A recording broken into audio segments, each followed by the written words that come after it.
Part of what makes the storm so fascinating is that it reflects this union of opposites. You have rain, you have fire, you have all of these incredible kind of powerful opposites uniting to create a powerful show of force.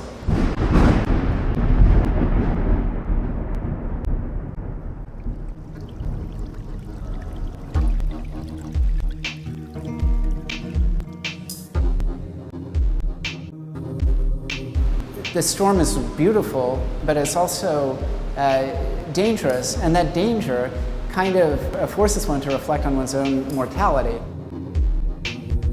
When I was living in Italy for the first time, I read a kind of alchemical interpretation of Giorgione's Tempest and this whole idea of this union of opposites, which was really critical to alchemy. You had to use opposing elements to attain the purity of a noble metal like gold. We started to think more about how the storm might be interpreted visually. And Maia was thinking about the spiral, like the eye of the storm. And of course that's so interesting in terms of its relationship to the DNA strands.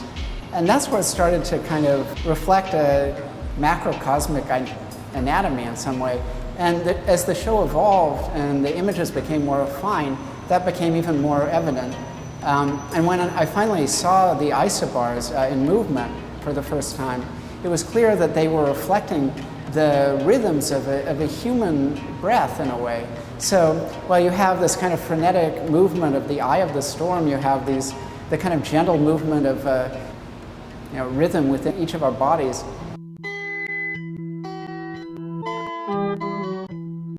The storm is also reflected in a freneticism outside the gallery. I mean, here we are at 47th and Lexington Avenue, and the world is, passing by these windows, thousands of people each day.